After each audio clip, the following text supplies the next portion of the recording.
Before we get started on this episode of Real Nerds Podcast, remember you can connect to the Real Nerds in many ways. You can follow us on Twitter at Real Nerds. You can go to our website, realnerdspodcast.com. You can like us on Facebook. You can also call us 720-6nerds5. Thanks for listening and enjoy the show.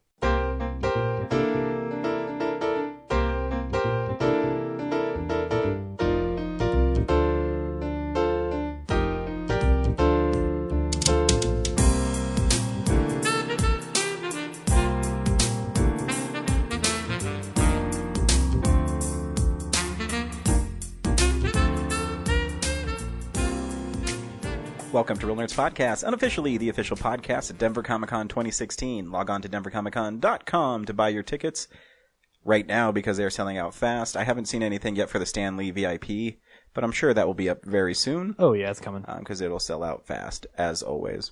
It's almost like I have to, see him. Yeah. Well, have you ever actually seen him in real life? No, I haven't. Yeah. What if he's not real? What if he's so like mythical that he's not real? Yeah, like they've just the television has invented him. He's been CGI for 60 years. Wow. Yeah. Or he's from the future. He's like a robot man. I just hope in Mallrats 2 he has as great a scene as he does in the first Mallrats. Yeah. Yeah. I want Mallrats 2 to just be good. That's all I would want. Especially in light of, Kevin Smith and all the drugs. Yeah, I know, right? Ugh. Don't do drugs. Anyways, it's the Father's Day weekend at the Colorado Convention Center, and I was reading that it's even bigger this year, so not surprisingly. You really confused me there for a second because I was like, no, it's not. It's Super Bowl weekend. What? This isn't Father's Day. It is Super Bowl weekend. You guys rooting for the Broncos? Oh, are we in it? We are. I'm just kidding. I know. I watched that championship game. That was pretty good. It was awesome. Yeah. Brad, you rooting for the Broncos? Yeah. Why? I mean, what's your team done lately besides lose 10 games? They haven't gone to the Super Bowl, but they also didn't go to the Super Bowl 2 years ago and then totally blow it. Mm-hmm. When's the last time they were in the playoffs? I forget.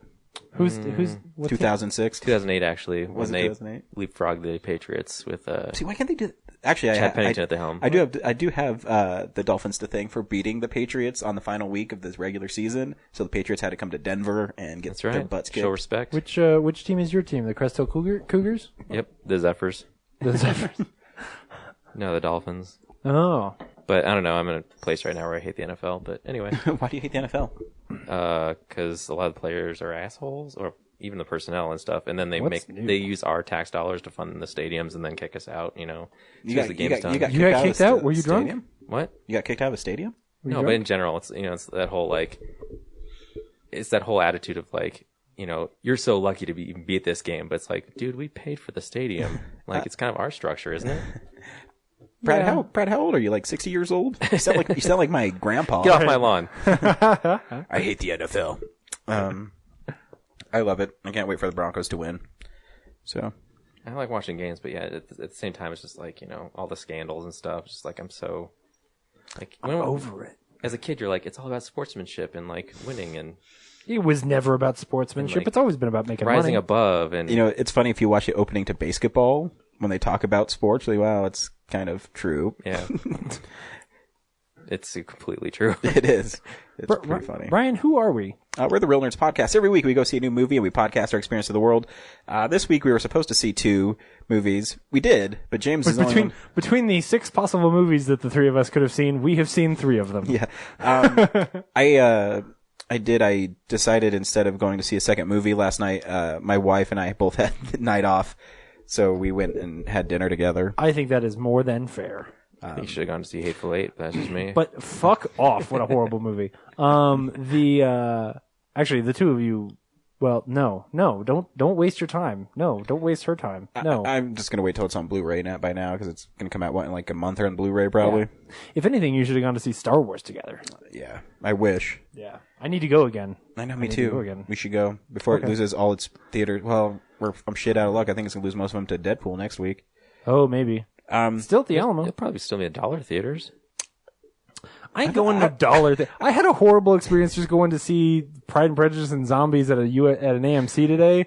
I am not going to no dollar theater. Yeah. So Podcast really inflated his ego. Yeah. Can't sit with the common man no more. It's not about the common man. It's what these people are doing to the common man. These people. So this week we went and saw Pride and Prejudice and Zombies. And James also saw Hell Caesar. Yes. So, so sorry, James. I really want to see it. But I can't tell you whether or not you should see it yet. Okay, cool. So stay tuned for the reviews of those. The best place to see movies in Denver is AMC. Just kidding. It's the Alamo Drafthouse. This is what's playing there this week.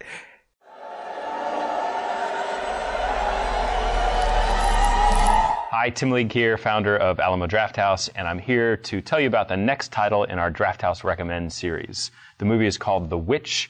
I happened to see it at the Sundance Film Festival last year, and it was the film of the festival that I couldn't shake out of my head. It's one of the most beautiful, atmospheric thrillers that I've ever seen. It's an incredible new director, and it is worthy of your consideration.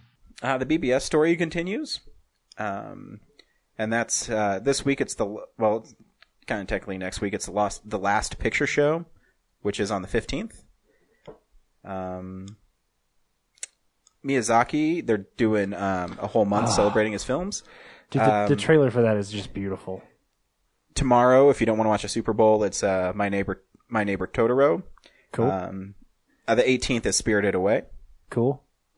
My favorite, they're showing Howl's Moving Castle, which is my favorite, but I don't know what the date is for that. That'll be the 20th or 28th. Oh, so cool. Ready, Jet, Go is the PBS Kids Camp, which is the 13th. I have no idea what that is. VHS Insanity is part of Video Vortex, and this week it's Bloodstream, and it's the 10th. Cool. Victory Vanguard is films for teens who are serious about film, and it's Harold and Maude. It's the 13th. I don't like that movie. Sorry, Sierra. The beer dinner is Shaun of the Dead on Valentine's Day. Cool. Also on Valentine's Day, Heathers is going to be there with director Michael Lehman and a performance by Ignite Theater. Science Friction, the best in sci-fi film. Noah Ska of the Valley of the Wii. I don't know how to say that. The 17th. Noeska. It's Nausicaa. Nausicaa. Nazca? Nausicaa. Nausicaa? Nausicaa. Actually, Japanese, probably Nazca, yeah. Of the Valley of the Wii. Spell Wii. W-I. Sweet Nintendo Wii. Yeah. And It's a video game documentary.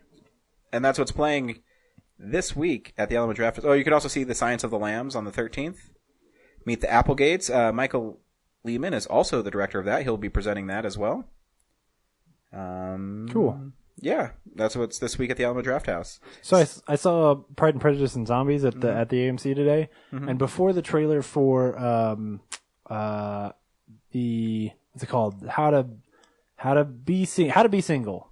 They had the four ladies from that movie. Yeah, Alison Brie. Like standing there, just like in a white background, talking about like, hey, you should come see How to Be Single at the AMC on whatever date, and it's about how to be single. And it was so like terribly written and just lame that it actually made then the trailer that I watched after it seem worse.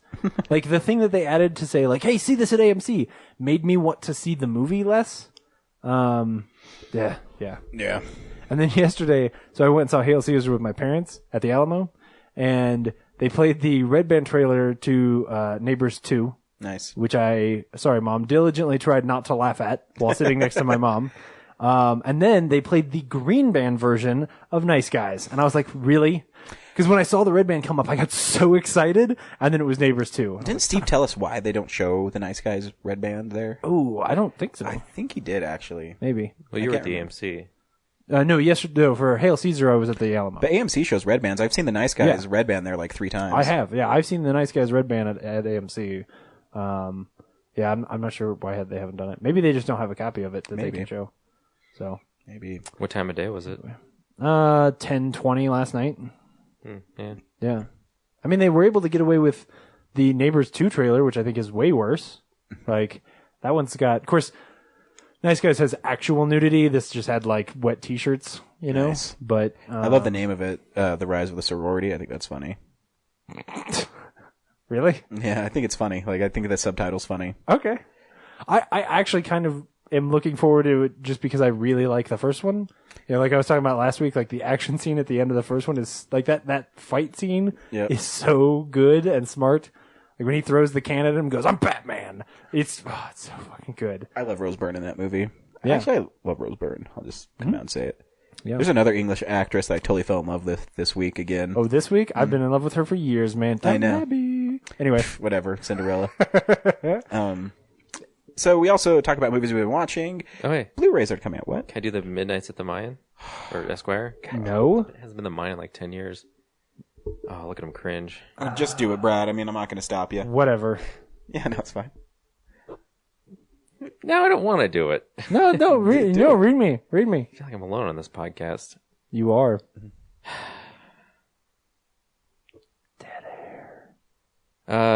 Next weekend, 12th and 13th is The Hunger, which is an 80s movie starring David Bowie. Yeah, it's a vampire movie. Cool. February, I'm so tiny. February 19th and 20th is Black Caesar. Okay. February Is that a black exploitation movie about Julius Caesar? maybe. That I would don't be know. dope. The poster doesn't.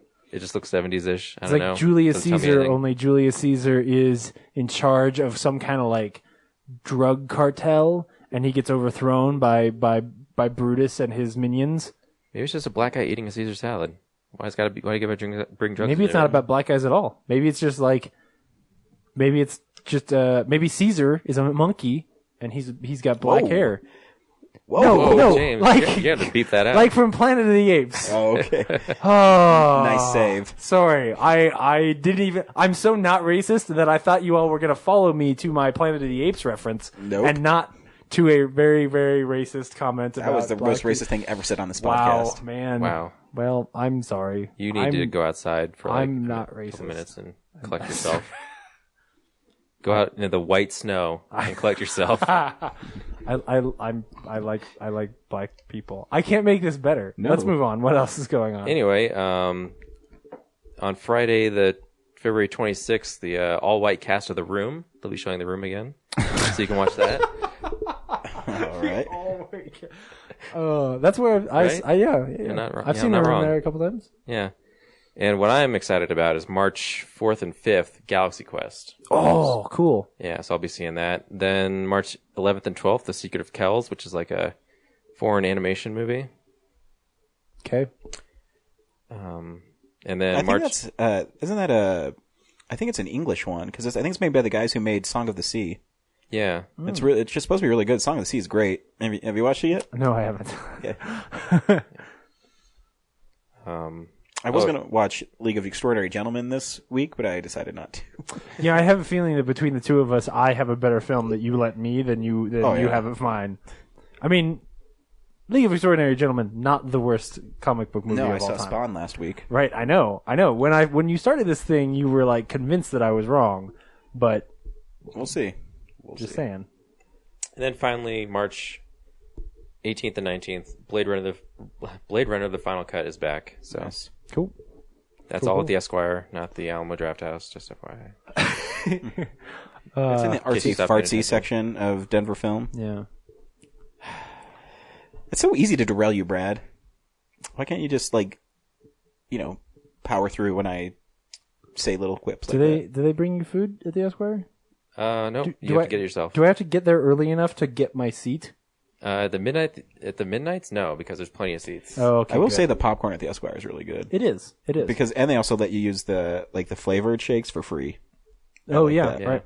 Yeah, that's cool. And I love flavored shakes and the popcorn. And you can get like all kinds of like Yeah, like expensive exotic candies, like the Yeah. vanilla wafers and things. Strawberry shakes, chocolate shakes, Dude, I had caramel shakes. a chocolate malt yesterday for the first time in ever, and it was the most amazing thing I've ever had. I was like, oh my god, I miss What's the being. difference between a malt and a shake? They actually add malted milk to it. Yeah, I've never it's got like it's never tasted different to me. No, well, Yeah. maybe you haven't got it right. I think Try malts harder. are better. Well, often when I ask for it, the machine's broken. So that's one obstacle. But yeah. I got it at Red Robin, and they have two sizes. They just have the regular size and the monster size. And I just ordered a malt, and he brought me the monster one. I'm like, why did he bring me the monster one? I was like, oh my god, I'm so glad he brought me the monster one. we're so laid back. What are we doing next? I don't care. This Whatever. is a low key episode. What do you want to do? Let's see what we've been watching. Okay. All right. Oh, we got movie side! This is my boomstick. I love being a turtle! You're getting your wishes, so sit down. Great Scott! The line must be drawn here. Damn you all to hell! And you will know my name is the Lord when I lay my vengeance upon thee. Now you're getting nasty. Brad, what'd you watch this week? I watched. I left you no time to edit that. I know. And he has plenty of editing to do because we're 2 episodes behind on this thing. Yep. I watched all 6 Star Trek episodes with commentaries and special. You know, there's a lot features and more whatnot. than 6 Star Trek episodes. I meant all 6 original series movies, Oh, okay. Cool. and that was awesome. And I especially like listening to like the Nicholas Meyer. He gets really philosophical about his movies. Does he? So he's a Yeah. good commentary guy? Yeah, a little pompous, I guess. At times, not that he's like praising his own stuff, but just sometimes he'll go off on a tangent that's just like he's analyzing the movie more than you really think it should be. Yeah, that's okay though. I was watching last year. I was watching the commentary by Marcus Nispel for the remake of Texas Chainsaw Massacre, and he wouldn't talk for like 10 minutes, and he wouldn't talk for so long. I forgot I was listening to the commentary. You just start watching the movie, and then Yeah. some asshole starts talking over, like, and you're like, oh, "What's yeah. this Hey, shit?" who walked in right. here? He's still Man, who's in my talking. house?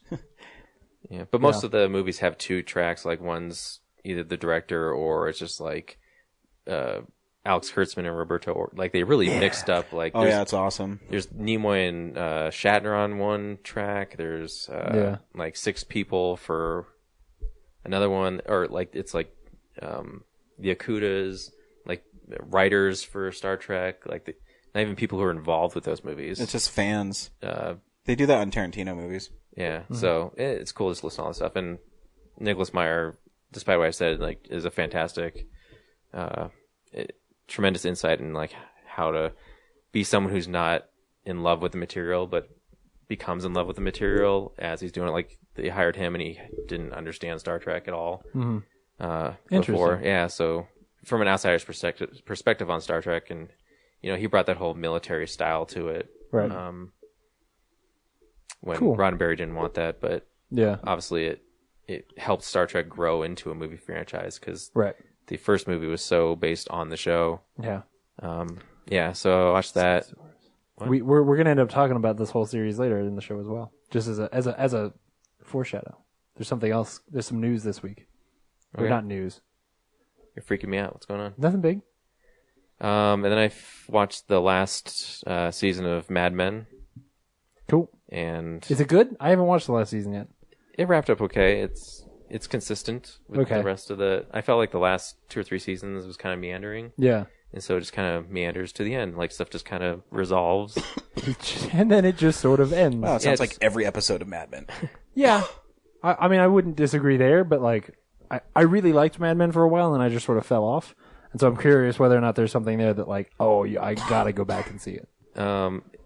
Yeah, Draper just kind of follows down the same hole again. You know, he cheats on whatever girl he's with, and then finds out what a horrible, shitty person he is, and Right. then picks himself up again. And you know, Sterling Cooper, Draper Price, like gets absorbed by another company type plot Right. again. But the more interesting stuff was of the last couple episodes was just how they show how negatively women are portrayed in the workplace, like Right. just how awful the men are to them without knowing it. Yeah. And them fighting for equality. So like that stuff is interesting to watch. Peggy and I'm blanking on her name right now. The busty woman. Yeah, Right. Oh yeah. Miss What is- Harris. Yeah. Right. I only know her real name, Christina Hendricks. Right. Yeah. Yeah. So, Cool. and then I started watching Better Call Saul, Cool. which is It's on Netflix now. Yeah, Yeah. I like the trailer for the new season. I think it's really good. Yeah. Nothing really happens in it. He's just sitting at a bar and like drinking, but I don't know, something about it's really cool. So I haven't watched it at all yet. Pitch me on Better Call Saul. Better Call Saul. I'm only 2 episodes in, and I'm hooked. Yeah. Yeah. Cool. right away it starts out. Okay, so it starts out in black and white, right? Okay. And they don't. You're at a Cinnabon. Okay. It's in black and white. I like Cinnabons. As I usually am. And there's a Saul-looking guy with a mustache behind the counter working, and you're like, oh, this must be Saul before he became a lawyer and whatnot. Sure. Even though the mall looks pretty modern. Right. And he goes home and like he's got a pretty nothing existence, and then he pulls out a tape of his lawyer commercials, and you're like, oh, this flashback is actually the future. Right. What yeah. happened after Breaking Bad. And then he's sitting on his couch and like it zooms in and you realize they're going to tell the story of him like, so he's sitting on the couch, reminiscing about better days. Yeah. And so, yeah, it's going to start basically, I imagine this whole series is, just leading up to that Breaking first scene Bad. again. Yeah. Yeah. Cool. Awesome. And then maybe eventually they will do like a flash forward and tell you a story about him in the future. But maybe not. And right away, first episode, they bring back Tuco. Holy shit. Yeah. Man. And it's wild. Okay. And, cool. There's some Michael McKean's in it. Okay. An interesting weird character. I can't wait to go watch the rest of it. There's only 10 episodes in the first season. Sweet. So interesting to see where they go with it. Very cool. What's his name? Mike? Yeah. Jonathan Banks. Yeah. Obviously he's going to become a bigger character, but he has a small part in the first episode that's like an interesting foreshadowing. Cool. To them teaming up and stuff. And yeah. It's interesting to see what they're building because there's a lot of pieces going on. At one point I thought like this one storyline, I thought I'd watched 2 episodes when it actually only been 1 episode. Oh, okay. There was so much going on. Cool. So, yeah. Awesome. Is that it? Breaking Bad, huh? What? I've never watched an episode. You just you would click on actually, Breaking Bad. you would like Breaking Bad. You wouldn't like Mad Men. You know, I'm particular. I don't just praise shows for any reason. Like it's good. I know. You're kind of a dick. You're like the guy on the internet that hates everything. I like never comment on any threads. I know. I'm just kidding. I don't even know the last thread I've even commented on. I don't do that. It's such a waste. It is. James? Oh, okay. I'll go. You guys gonna rock paper scissors for it? So this week have you guys ever seen a movie called Vacancy? With no, that's the Kate Beckinsale. Like I'm in a hotel. Like, what a wonderful vacation. This is murder. I saw it a long time ago, and it's. I think we may have reviewed it on the show. How old is it? No, I think it's like 2009. No. Yeah. Way earlier than that, probably. Oh, okay. It just feels familiar. You know what? I'll just look it up while you talk. Yeah, look it up while we talk. Anyways, so it stars Kate Beckinsale and Luke Wilson, and they're a married couple, and they're obviously having problems because they're going on vacation to some motel in the middle of the desert? They're not going on vacation. 2007. Oh, okay. 2007.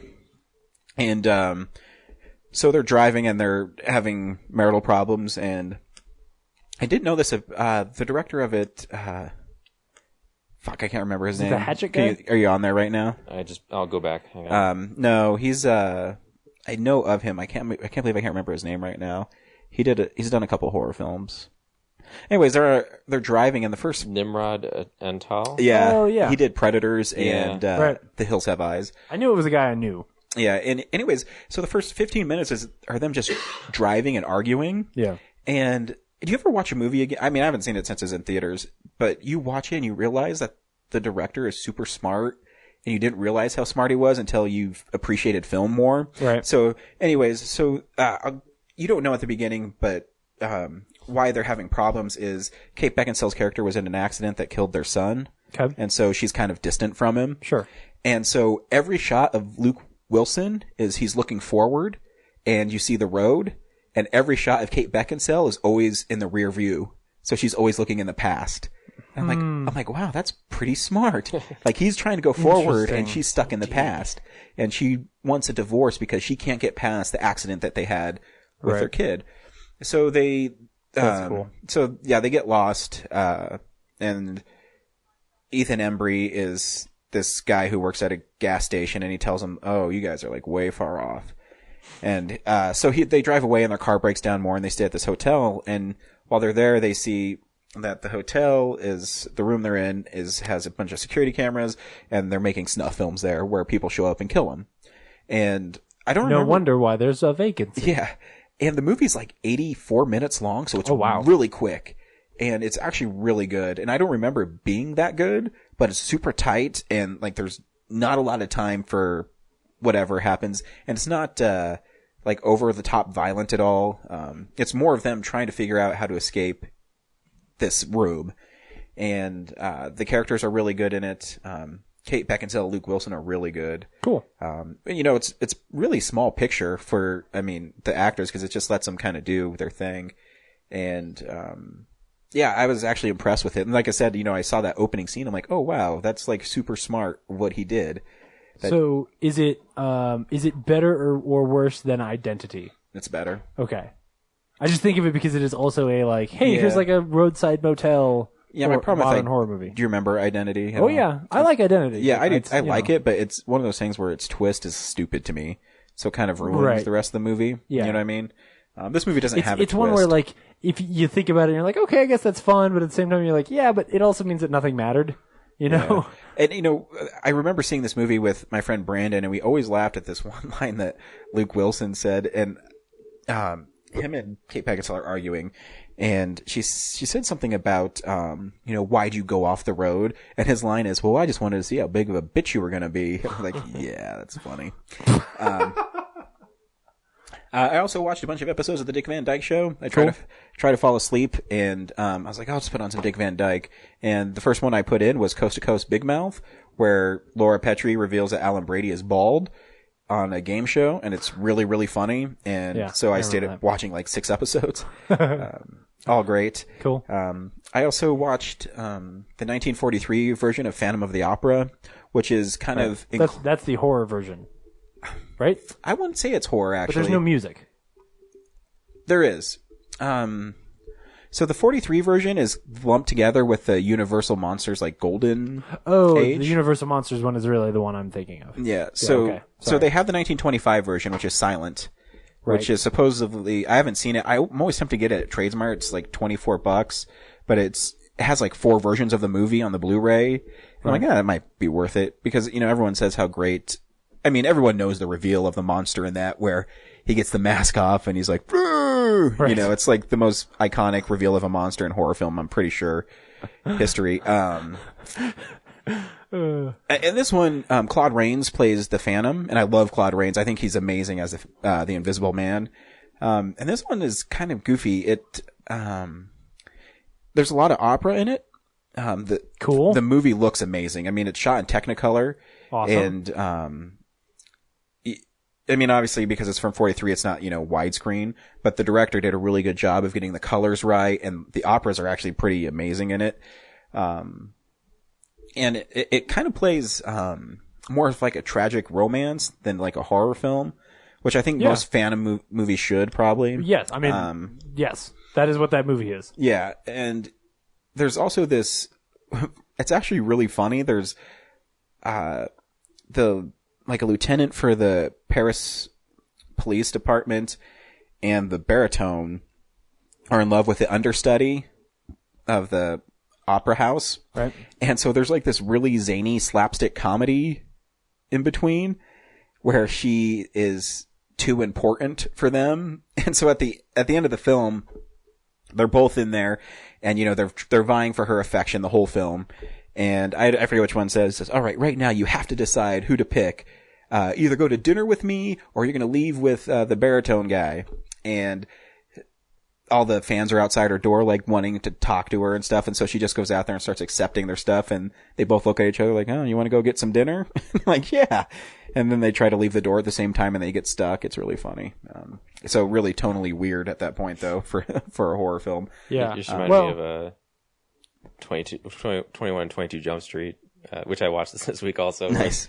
They leave the bathroom and they like jam themselves. Yeah, that's exactly what it was. Excuse you. Excuse you. It was great. I also watched Airplane this week. So, I mean, if you want to see a good horror film, I mean, it's really well done. It's not the best of the Universal Monsters, because there's a part. The one thing I don't like about the Universal Monsters, and, you know, that they're censored, is almost everybody dies by getting choked out. Even in the Wolfman, Right. the Wolfman strangles them. Yeah. And in this one, the Phantom kills a guy who thinks he's stealing his music. Uh-huh. And then he gets acid thrown on his face. And that's how he becomes the Phantom. And then at the end, when they're fighting, he's fighting the guys, and then he pushes them away, and the cop goes to shoot him with a gun, and the baritone's like, no, don't kill him, and he, like, hits his hand up, and so a single shot, like, makes the whole, like, caves underneath the opera collapse on him. I'm like, wow, it's a really strong handgun. But yeah, it's a really good movie, though. It's not like the best Universal horror, but it's still really good. Airplane's still really funny. I don't know. I laugh at it. My favorite joke in it is when they do a flashback of Stryker and Elaine, and they're helping people in Africa, and he's teaching them to play basketball. And he runs over to Elaine. He's like, "Hey, I think they're finally getting it." And in the background, they're like dunking and like shooting 3-pointers and stuff. It's really funny. Like, as soon as they show them, they pick it up. The movie's just goofy. If you like. People have been telling me I really need to watch Angie Tribeca because it's like, oh, it's great. Naked Gun and Airplane, and I love Angie Tribeca. I did watch a promo where it's like, what's her name? Rashida Jones. Yeah, they're like consoling, or they're investigating somebody, and the woman's like, "I hope you can find that animal," and then Rashida Jones says like,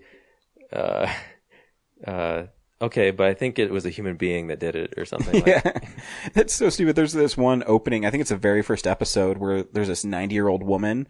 Like, wow, who murdered this lady? And the old woman's like, "Oh, let me go get out of here." And she like gets up and walks away. It's totally stupid. But yeah, if you love that stuff, it's always on TBS. I think you can actually stream it. Cable. Yeah. Well, I have all the episodes on my on-demand if you ever want to come over and watch it. And the last thing I watched is a movie called Howl, which I did not get yeah, I'm sorry, go ahead. It's a werewolf film, and I know what not you're the movie about. I'm thinking of. You mean about the writer, right? No, that's not okay. No, James, no. There's zero chance, Ryan would ever. Yeah. Anyways, I didn't get it originally because the cover is really stupid. It looks like a really cheap, like, not even werewolf on it. But I always go to Blu-ray.com, and they always do really good reviews on there. Sure. And they gave it a 3.5 out of 5. I'm like, wow, that's pretty high for like a independent British horror film. So I got it because it's like $8 at Best Buy. It's actually pretty good. It's it takes place on a train where this guy is a train ticket operator guy. He goes up and down and just takes. He operates train tickets. Yeah, I guess he goes up and down the train and makes sure people has the tickets. I don't know what they're called. Ticket guy. He's a no ticket guy. He's a no ticket guy. Yeah. He's the Indiana Jones guy. Yeah. Anyways, a train breaks down in the wilderness, and the engineer goes out to see, and it looks like there's just a deer stuck in the underneath the wheels. So he's trying to pull it out, and then he's murdered, and they don't know what happened, and they can't find him.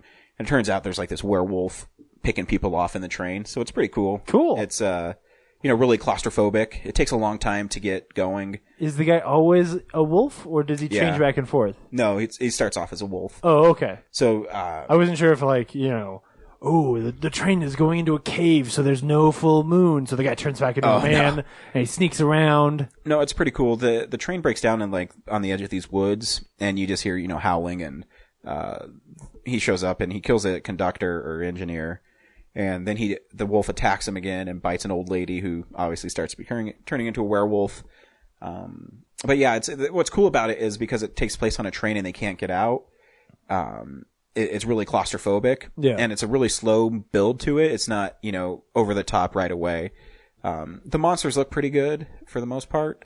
They don't look like your traditional werewolves at all. They look kind of just like giant men with long manes of hair. Oh, okay.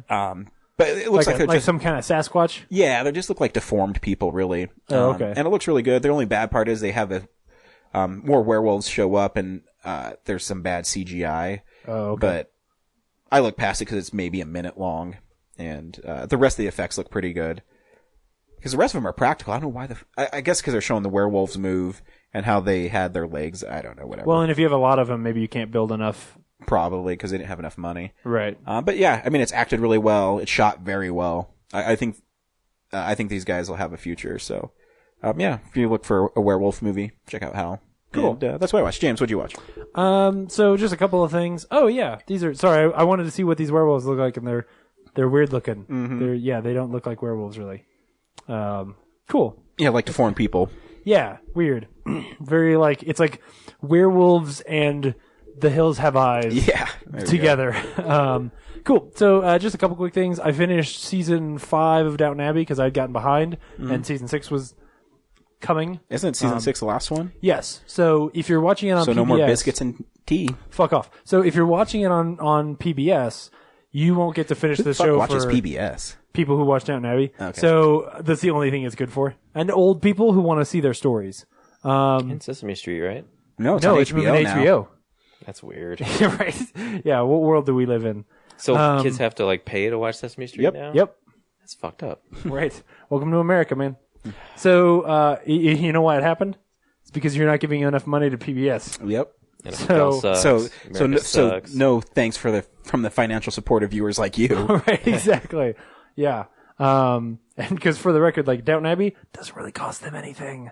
It's made by the BBC. Yeah. But anyway, so if you're watching on PBS, you won't get to see the end for another 6 weeks or so. But the funny thing is that PBS always puts the Blu-ray out early. So I have the Blu-ray of season 6. So I was like, oh, I gotta catch up on 5 so I can start watching 6. And 5 is absolutely fantastic. The last few episodes of that show, it sort of drew my attention to how brilliantly written that show has been. Because, I've been watching the show for 4 years, and the show spans 10 to 12 years in these characters' lives.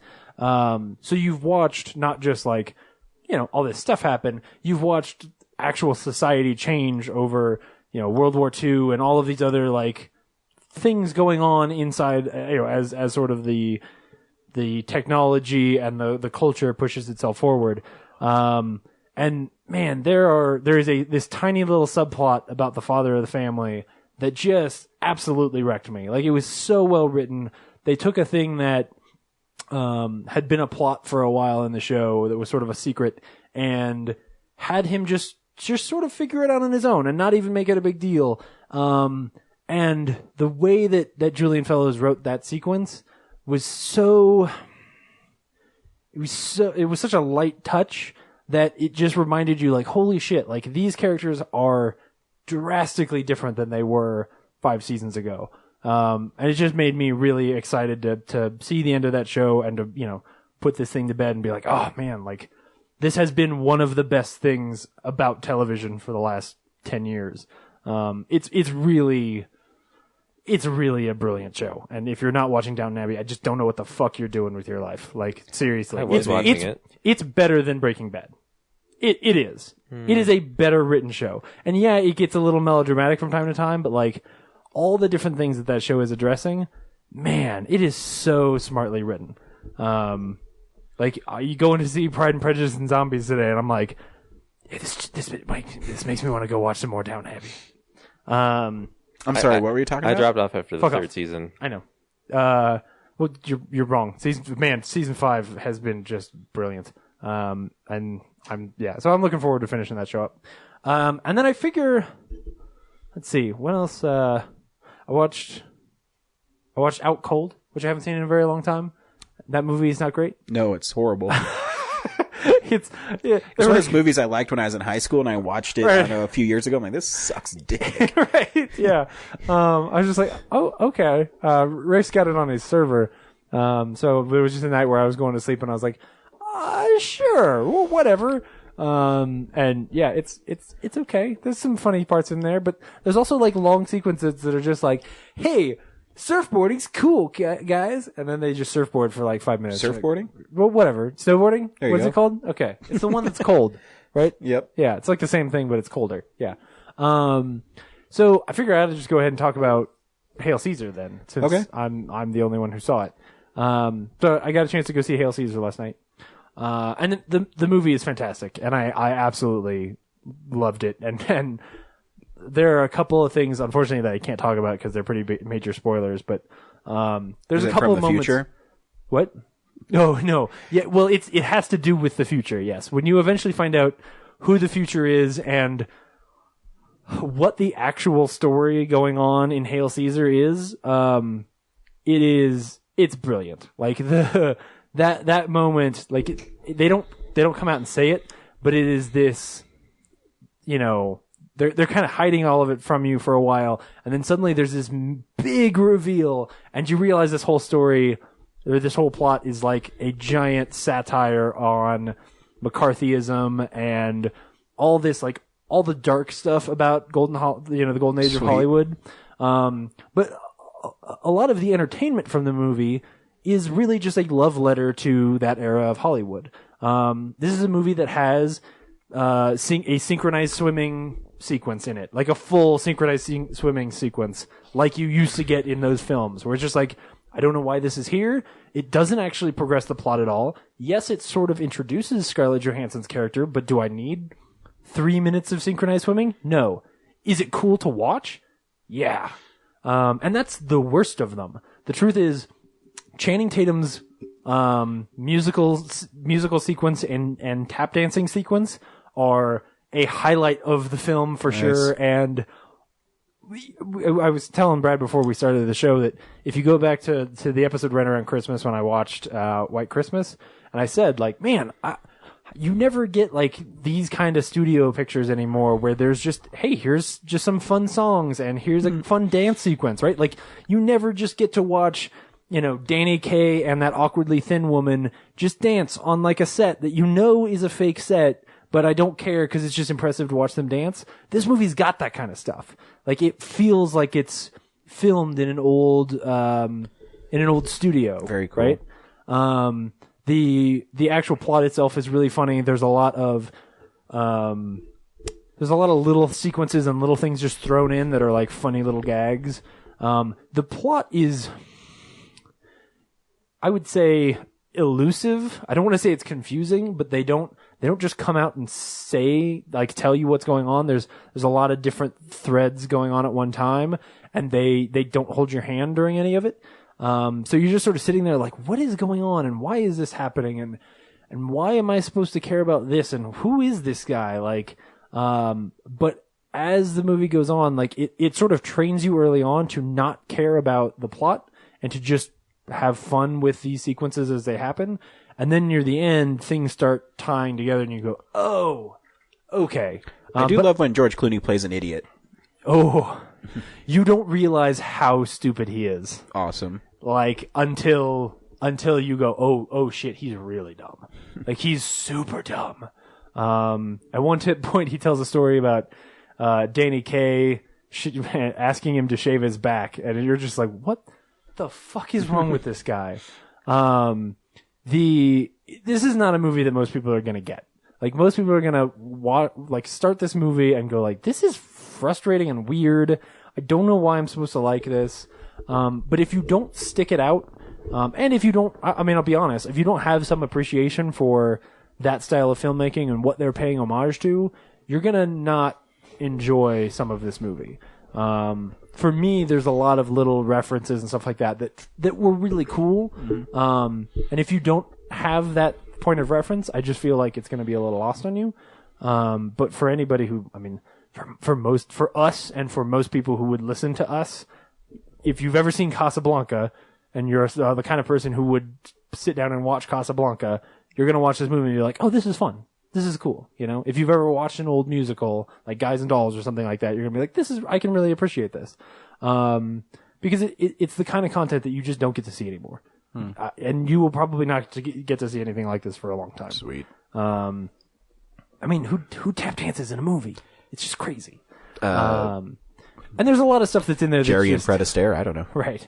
There's a lot of stuff in there that's like weird just to be weird. Like it's them doing some of the really quirky stuff that they've done in a Raising Arizona or a Big Lebowski. They haven't done it in a long time though. No, and this is turned up to 11. You know, Tilda Swinton plays two characters, and you never know which character she is.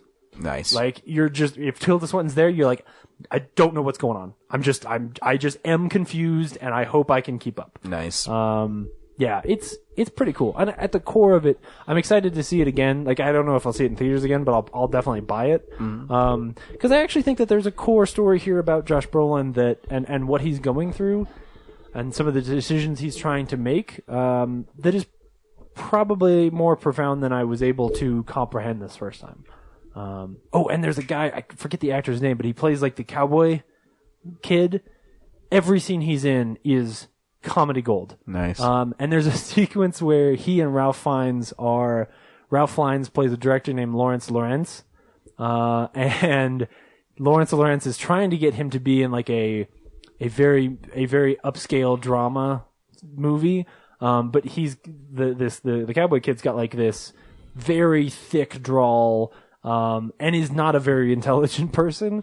And so here's this like highfalutin, art director trying to give this kid notes, and it's one of the most hilarious. Like the scene just keeps going and keeps going and keeps going, and watching these guys go back and forth on this dialogue, it's really smart and funny. Probably some of the hardest I've laughed in a movie. Did your parents enjoy it for a long time? Oh yeah. They loved it. I went and saw it with Rafe, and he had a really good time. It's just. It is weird.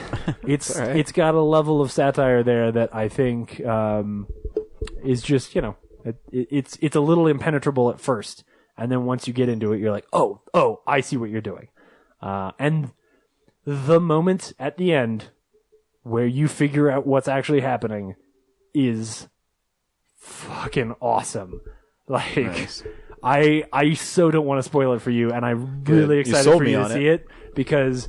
I want to, like, when I see you and you've seen it, the first thing out of my mouth is going to be like, what about when you saw this? And you're going to be like, yeah, dude, that was fucking insane.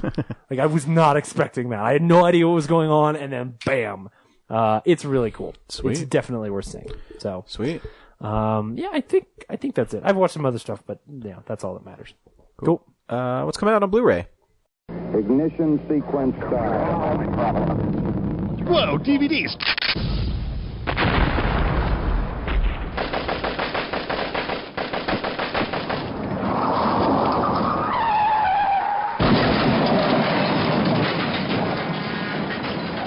Yeah, baby! Yeah! Oh, yeah! Yeah, baby! Yeah! Yeah, I was in Best Buy today, and they have Samurai Cop 2 on the shelf, but my Kickstarter one hasn't arrived yet. Oh, that sucks. Yeah. Oh, man. I know mine's I getting did see signed, that. but Yeah. Still, it's like... Well, speaking of bad sequels, Spectre's getting a Blu-ray release this week. The cover's badass, though. This cover's really awesome. I know, Dude, Best everything Buy- about that movie, like the trailers were badass. Yeah. Best Buy has a Steelbook edition with the glass octopus thing. Oh, really? But I do like that one a lot more. I think when I saw this, I thought it was a steelbook at first. I mean, I'm going to get it just because I like the cover. I don't think it's like horrible. It's just No, it's not. It's not. It's just but okay. It's disappointing. I bought it was probably my most disappointing movie last year. I bought those others, like Casino Royale and Skyfall with like the custom steelbook with the Oh yeah, they're the really cards cool. up. Those are really cool. Yeah. But yeah, the Spectre one's just the glass octopus thing. I'm like, Yeah. Or Chappie. Chappie was also really disappointing. Yeah, Chappie was mine. For all you Pokemon fans, you can get a steelbook edition of the first 3 movies. So Right on. there you go. the Were you a Pokemon actual guys? theater movies. Yeah, the theater movie. So Pokemon the movie, Pokemon 2000. I know I saw both of them in the theater. And, yeah, and then Pokemon 3. We went to Pokemon 2000 just to hear the Weird Al Pokemon Yeah. song. Oh, And really? It doesn't show up until the credits. Yep. Oh, Was it like they're in a cave or something in that one? That's the Mewtwo one, or is it the first movie? The second one's Mewtwo. I don't even remember. I don't know. I remember the cave, but I remember I think it was the first one where the two Pikachus slap each other No. back and forth. The first one is Mewtwo. Oh. The second one is some kind of bird dragon, and the third one's some kind of Bird dragon. bird dragon dog. Pokemon is short for Pocket Monster. Does it have a synopsis on the back? Oh, it does. So, Gotta catch 'em all, Pokemon. the Orange dragon Islands attack. This is in English, but the descriptions are impenetrable. I have no idea what's going on. Anyway, yeah. So there's your chance. See those movies. Crimson Peak gets its Blu-ray release. That movie's good. Yeah, I think I might pick this up. I think I'm interested to see it again. I think the ending doesn't hold it very well, but yeah. I should say the very ending. I do like the part with Hiddleston and Chastain kind of go back and forth. I like the part where Jessica Chastain runs down a hallway screaming. That part's great. But then the very end, how she meets her maker is meh. Yes. Yeah. It's a little, yeah. Some movie called Love the Coopers, which is one of those like ensemble movies where it's got like a huge cast, including everyone from Olivia Wilde to like Alan Arkin. I do love Olivia Wilde. This has got John Goodman in it. Smoking hot. Here's Ed Helms with a guitar. So this might be a pleasant film. This is one of those like, hey, mom and dad, I think you want to watch a okay movie with money. Marissa Tomei in it? Guess what? She's Aunt May. She is. Yeah. I don't know. It's probably okay. Maybe check that out. MI5 is getting a Blu-ray release this week. I don't even know what that is. This is not Mission Impossible 5. Now, this is a clear rip-off of Mission Impossible, starring some dude named Peter Firth. Is it made by the Asylum? It might be. Let me zoom in and Does see the if I Asylum see even make movies anymore? I don't even know. Yeah, they do. They made all that Sharknado money. Do they make Sharknadoes? Lionsgate. This is a movie made by Lionsgate. So I think it's actually called MI5 because it's about like the British, you know, But they're just the British aping Secret on. Service. But like, dude, this cover, just look, Brad, look at that cover. I know. I see That is some dude. Every time I see it, I'm like, oh, there's another Mission Impossible release movie. of Mission Impossible 5 or Rogue Right. Nation. I'm like, oh wait, no, that's actually just MI5. It actually looks like Mission Impossible 2 because he's got the long hair, and this dude in the back kind of looks like Anthony Dougray Hopkins, Scott. right? Like he's got those big long cheeks. Like if you were across the room and you saw that, you'd be like, Mission Impossible 2. That movie is okay. Anyway, so don't check that out this week. But you know, well, actually, if you're in the store, you should look at it and just see what the hell we're talking about. A lizard in a woman's skin. I know the cover's badass for that. Yeah, I heard it's really weird and it's Italian, so I'm not going to watch it. Oh, is it really? I was hoping it was some kind of crazy horror movie. I know, but I was going to think about it, but when it's, you know, it's in got Italian. It's got a pull quote on the front that says, Lucio Fulci's masterpiece. That makes me much less interested. Oh. So it's like there's a lizard, and then superimposed over it is a naked lady, and they sort of, and she's got like slightly scaly skin where the two things meet. So Yeah, it it's a kind cool of cover. looks like a lady turning into a like the name alone and the cover makes me want to get it. Yeah. But when I read descriptions of it, I don't want to get it. a lizard in a woman's skin. I just like that title a lot. Me too. Anyway, The Leftovers Season 2 is getting a Blu-ray release, which is good because I need to... I was like halfway through that season, and then Comcast turned off our HBO for 2 weeks for no reason, and so I fell behind, and I need to catch up. Fucking Comcast. Like, I know. how we fuck with people today? Let's just turn off their cable for 2 days. Yeah, how about during the time where the only show you care about being on HBO is on, And also not refund for that time that... right? Yeah.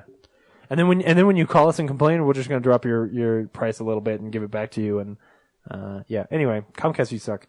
Lily Tomlin's got some movie called Grandma, where I assume she plays a grandma. Don't know what that is, but check it out. This week, they are releasing 50th anniversary versions of both the original Star Trek motion picture collection and the Next Generation motion picture collection, which I kind of like. I kind of like the old box art better. But I don't know if this is like just a wrap, and then maybe it's the same. It might just be the exact same. Definitely doesn't do anything for the female cast members. Wait, there are female cast members? Yeah, you wouldn't know by those covers. Oh! I see. You're talking about the Queen of the Borg, Except for the Queen. way Borg back here in Queen. the back. Yeah. Yeah. Uhura, Counselor Troy. Dude, Uhura's not even important, okay? Whoa! My goodness. I'm just kidding. First interracial My kiss on goodness. television? Not important?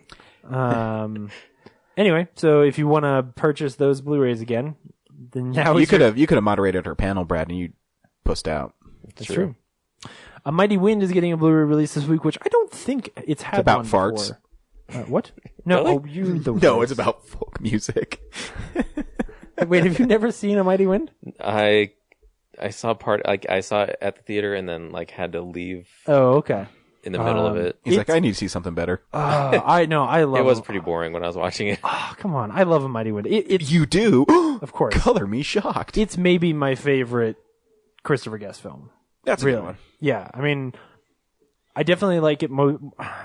It would probably be either that or Best in Show.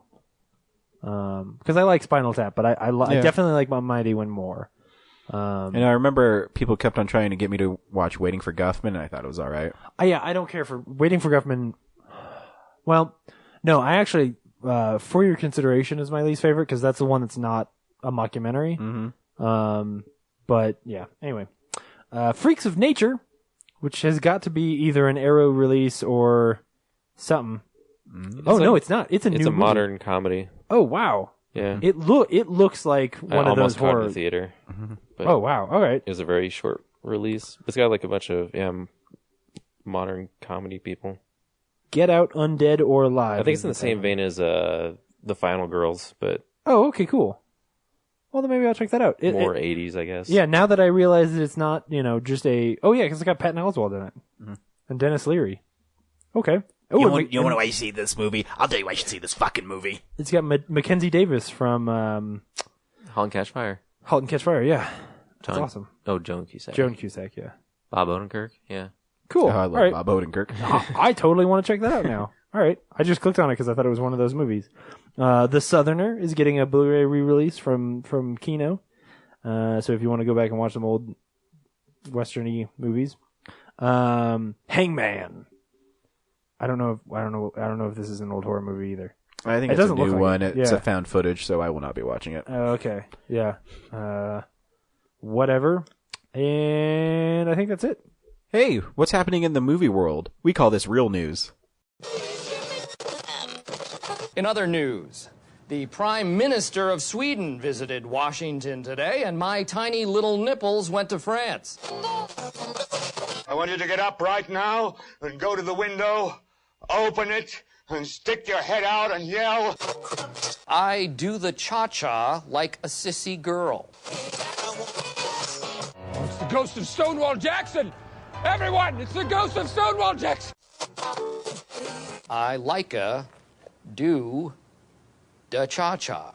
I'm sorry, we seem to be having some technical difficulties. I don't know. I don't think much happened. Star Wars is about to cross $2 billion. Yeah. And $900 million domestically. You know what's really frustrating, though? What? Is Jurassic World was $6 million away from squeezing itself in between Avatar and Titanic domestically. Oh. $6 million. Well, this is what my thing is. Titanic actually didn't make that much money originally because it made $200 million on its re-release in 3D. So this again. Titanic or Titanic? Yeah. I'm talking about worldwide. The 3D here says 57 million. Yeah, that's worldwide. I mean, 57 million though they included into the domestic total. So fuck that. Yeah. So Jurassic World would have been. Mm-hmm. I call that the James Cameron. Still, $57 loophole. million worth of people were like, I want to see this again in the theater. Mm-hmm. 3 hours. I haven't seen Titanic since 1997. Maybe I should rewatch it. No. That's after you're done with your superheroes. That's your next challenge is to watch. Well, I still have Titanic and Avatar. I still have back to Avatar back. from James, but I have to sit down and be like, man, I need 4 hours to watch this movie because it's the extended one you gave me, right? Yeah, but there's not that much. Oh, okay. it's maybe 10 minutes or 15 minutes. The funny thing is, I haven't seen that movie in so long, I probably wouldn't even know it was the extended scenes or not. No, what they added was actually some stuff that I think needs to be in that movie. I think what he needed to do was cut out some of the dumbass action and some of the bullshit. Most of the third act that's just a whole bunch of dog shit. Because the beginning of the movie explains why he's doing what he's doing. And did you know he has a brother who died in the military? No. And that's actually an important part of his motivation as a character? Right. That's because he cut that fucking shit out of the movie because he's an idiot. The movie's not that good. I don't know. I haven't seen it in 10 years, so. Yeah, I don't know. Is it 10 years? 2007? 2009. 2009. Yeah. 2009, yeah. I went and saw it with Laura. That sounds about right. I don't know. I still don't believe it did made not that see much anything money. else. It's Every time I see ridiculous. 2.7 billion, I'm like, really? Yeah. If you look at the makeup of it, it really was the rest of the world is to blame. Oh yeah, because America is like 20% of that total. Oh yeah. It's probably just China. You know, they probably just like. What's all the other? A lot of countries that just like have.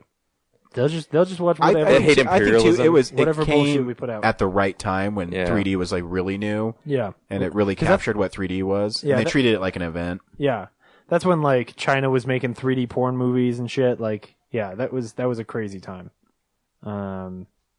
Yeah. Anyway, so do you think like J.J. Abrams gets to make whatever movie he wants now? Yeah. Yes.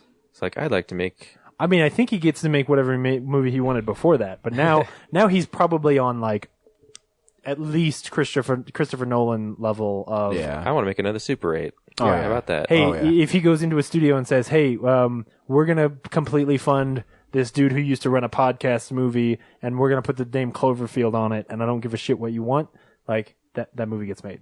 But the truth is, like that's Bad Robot. Like he gets to. He already had enough control of his own destiny that you know.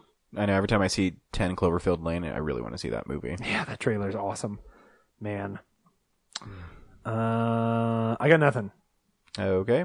I got nothing. Did you see that trailer for Eddie the Eagle? Yeah, it looks great. Man, I want to see that movie. When I was reading about it before, I was Hugh Jackman in a ski jumping movie. That sounds stupid. Mm-hmm. But then when I saw the movie and it had that really cool like 80s soundtrack, and man, I want to see this movie now. Yeah. Agreed. Okay. Cool. This week we saw Pride and Prejudice and Zombies. James, should people go see PPZ? Yeah. So when I was trying to convince people to see this movie with me, I told them like, they asked me if it would be good, and I was like, at best this movie is going to be 80% of Hansel and Gretel Witch Hunters. And I would say that this movie is 80% of Hansel and Gretel Witch Hunters, which is enough that you should see this movie. It's more Pride and Prejudice than it is Zombies. And there's definitely some dumb shit in it, and it looks like a Screen Gems picture, which means that half the time it looks like there's way too much post-production and it's kind of muddy and gross. But I had a lot of fun with it, and I laughed a lot, and Lily James is awesome. And I thought I really liked some of the romance. Yeah, actually I was really surprised about how much I liked this movie, because I have the book, and I thought the book was, okay. I have a Seth Grahame-Smith who wrote the book. I'll talk about it in the review. But anyways, is there really much that we can spoil about this? Just as a warning? Yeah, I don't think there is. But I want to go into depth. But yeah, I should see the movie. I had fun with it. And anytime I can go into a theater and have fun, I think is a win. Yeah. So, here's the trailer for Pride and Prejudice and Zombies.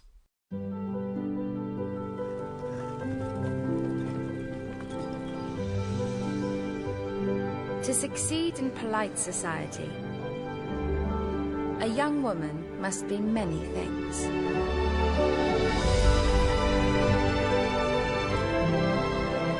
Kind, well-read, and accomplished.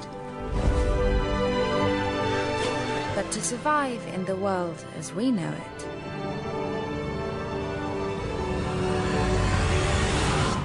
she'll need other qualities.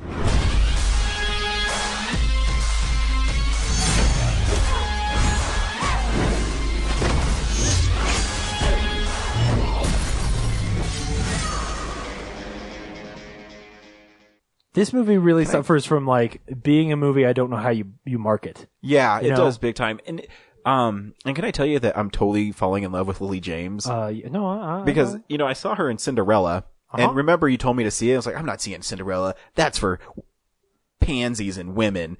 And then I watched it and I cried. I'm like, fuck you, Kenneth Branagh.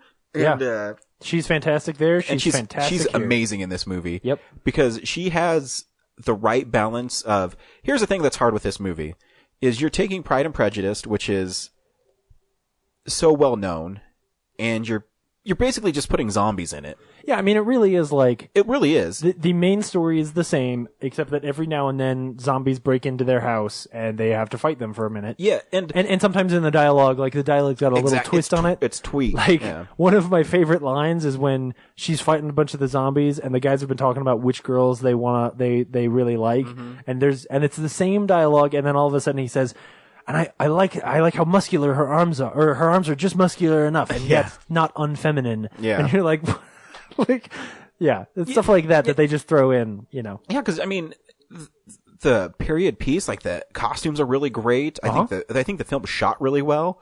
Yeah. I think the director, I think in his action scenes are a little clunky. Yes. Because and here's the thing. I think he doesn't have enough budget. I think the budget might be an issue, and I also think the PG-13 rating is an issue. Totally. Because here's the thing: is zombies movies. If you're going to make a PG-13 one, I don't think you can make a movie like this. Because the problem is you have zombies' heads get shot and they explode, but nothing happens. Like, they just disappear. Right, exactly. I think it's so bizarre. They just, they pop. And the thing is I think the zombie makeup is actually really good in the film. Yeah, oh yeah. When they're like that girl with no skin on her bottom jaw. Yeah. Like, that stuff's cool. And I think there's... And I don't know how, part of my problem is, from just a, rating standpoint, I don't feel like the MPAA should feel like gore and blood and saying the F word should be worse than those kind of effects, right? I agree.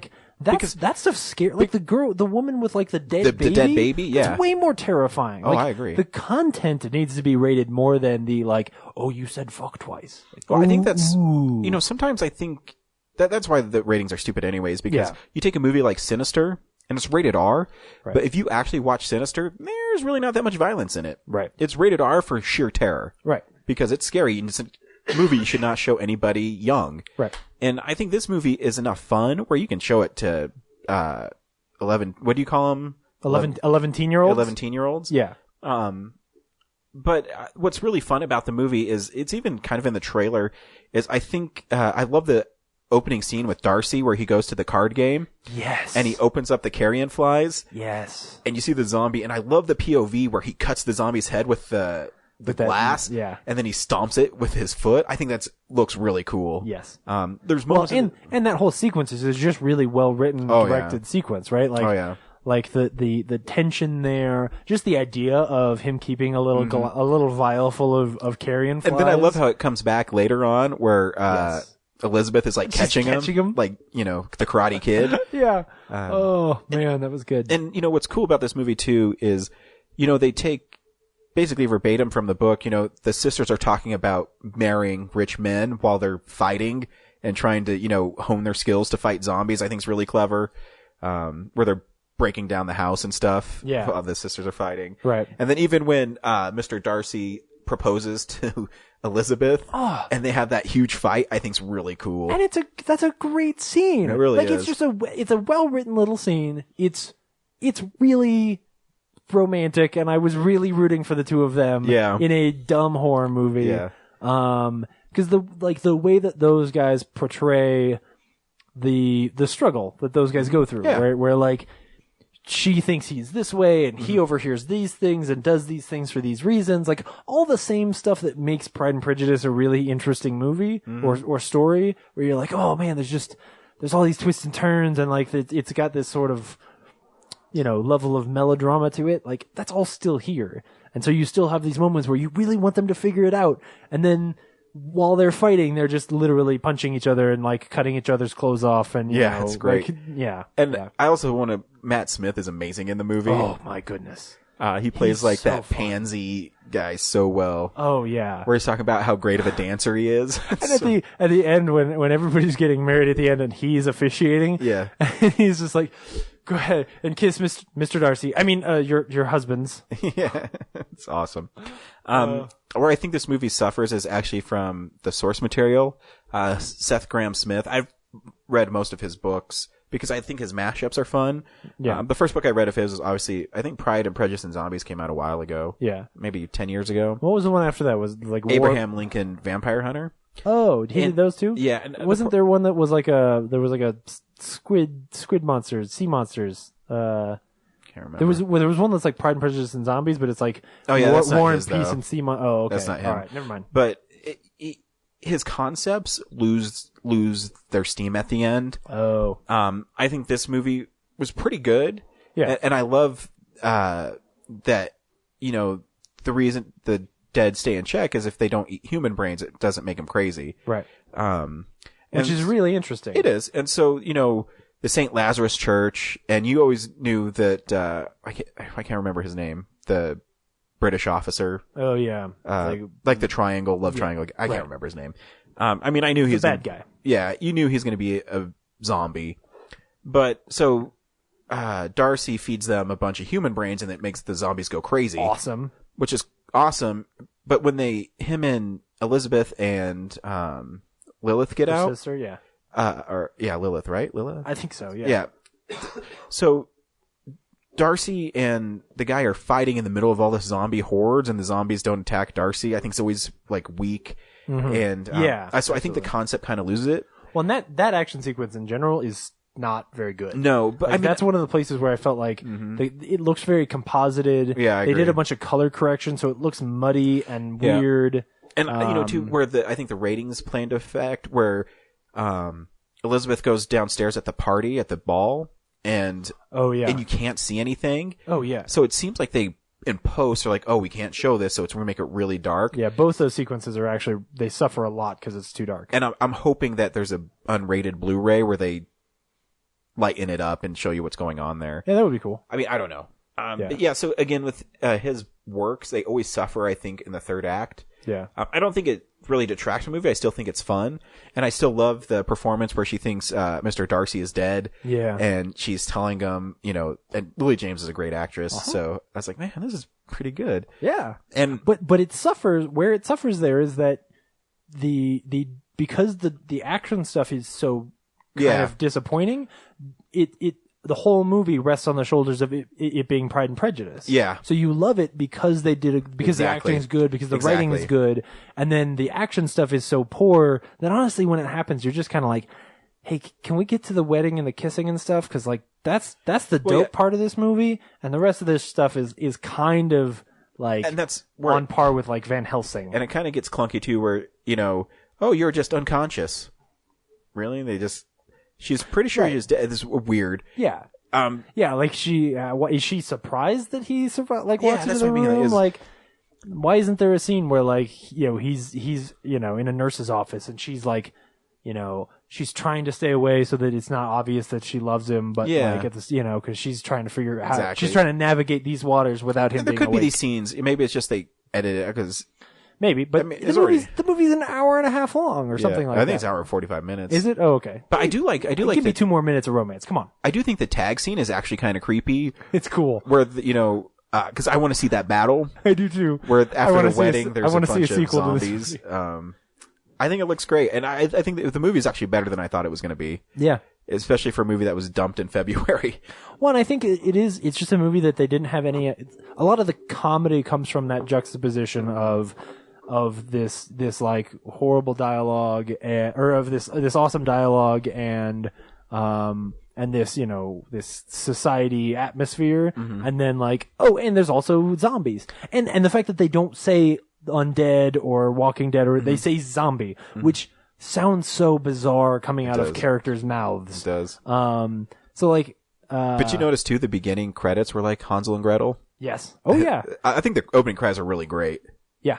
Well, so what's weird, the movie starts very bizarrely because there's like an opening sequence that's kind of long, and then they start those weird credits, right? Because the opening sequence with the carrion flies and everything is first, and then they do that sequence, But because it's that weird juxtaposition, the trailers are all very like they almost try to do it. So like, there's one trailer that starts off like, oh, it's Pride and Prejudice, and then there's zombies, and then there's another one that's like, wow, there's zombies. Oh, but they also drink tea, and it just never plays right in the trailers. Yeah.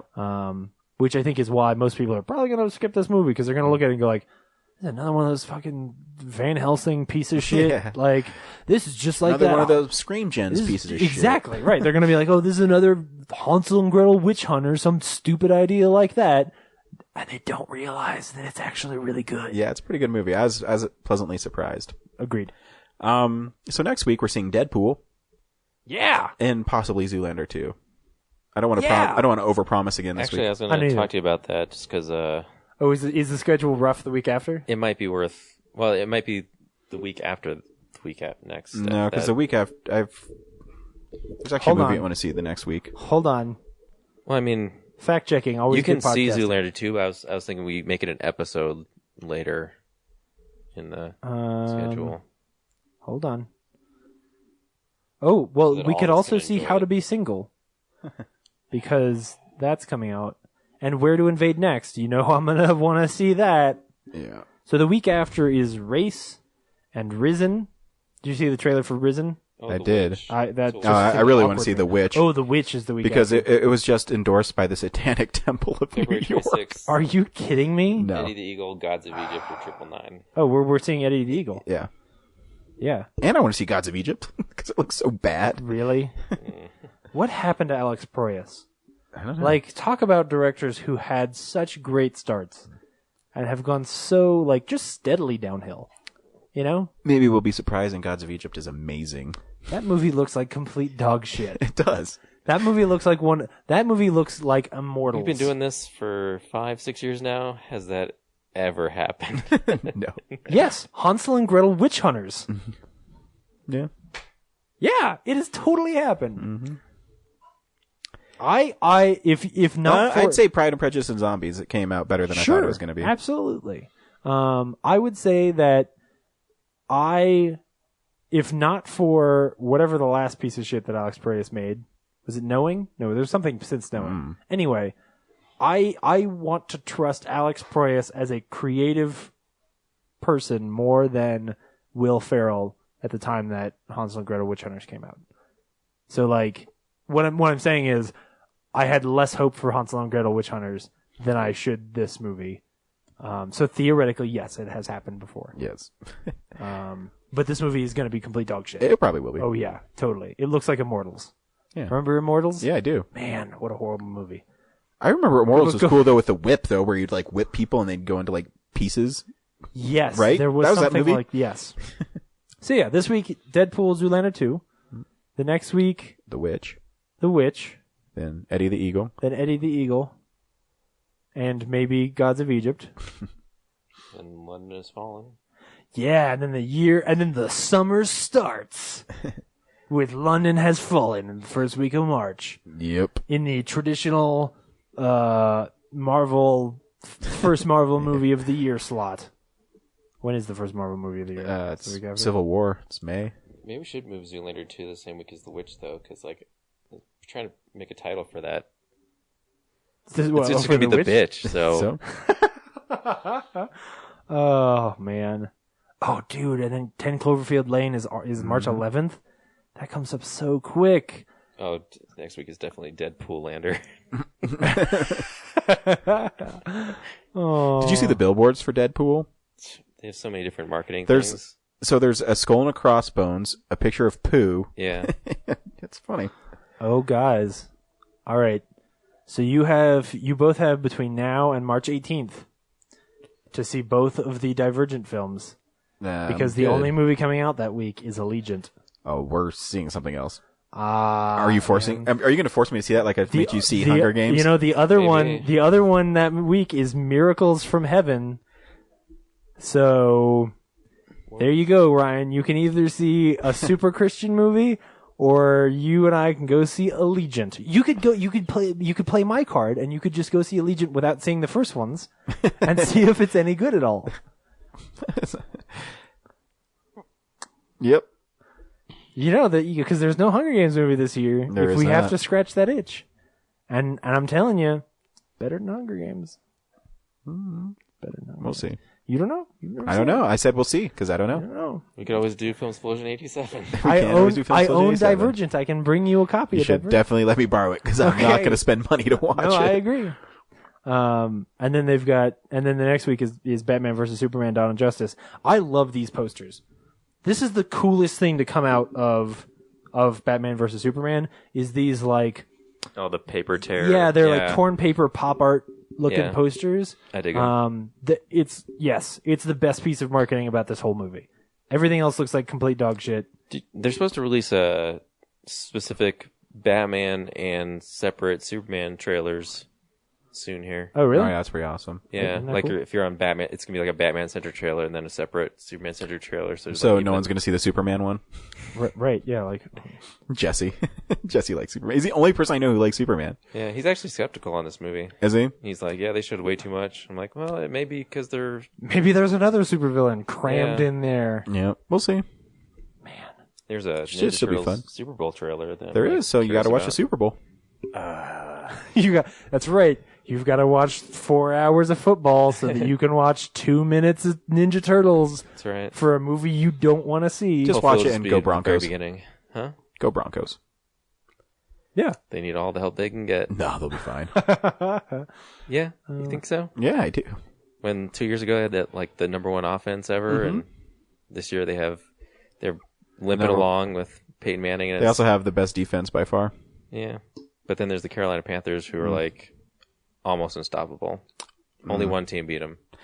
That is true, but they've also only played 4 teams that had winning records. The Broncos played 10. I think we'll be all right. I don't know anything. I like watching. James the over here just like sports. Yeah, sports. Like I like a football game. I'll probably do some work while I'm watching it or something. I don't know. I'm gonna get I'll my ass multitask. kicked while I'm doing it. I have to Wait, work what? at the wing place. Oh, right. It's gonna Oh, be okay. out of control. It's like I'm gonna pick a fight with forgot about Jimmy that. Newton down the street. He's a real asshole. He's gonna kick my ass. When I was talking to the officer, he's like, "So is Ryan currently employed?" I'm like, "I don't think so." Oh, wait a minute, no, he has that wing job. Sorry. That's the same thing I did. Where they asked me, and I was like, they asked me where he was currently working. I was like, he's some wing place, but I don't know the name. I'm sorry. He's been waiting for you to give him a job. I literally said that. I was like, he's waiting for. And then what did he say? I think he chuckled slightly and then just moved on to the next question. Yeah. I don't know. He asked me like how many times a week. I was like, you know what? I think it's just weekends. I don't care. It's sporadic, right? Yeah, I said part-time. So part time. Yeah. Yeah. But I emphasize that you're a big family man and you'll do anything. Oh, nicely done. Nice. Take care of him. Good man. Yeah. Good man. That's why I put you guys down as references. And Yeah. you're the only guys I hang out with. Now let's talk about fucking Yeah. on a podcast. Oh. All right. Enough about my personal life. Yeah. Until next week. Bye.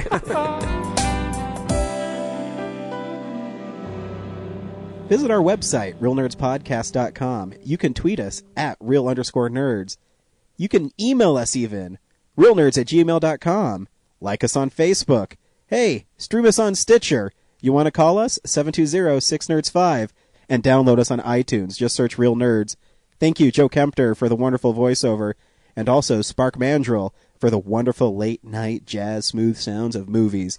You can find him on SoundCloud. This has been a Nebulous Visions production.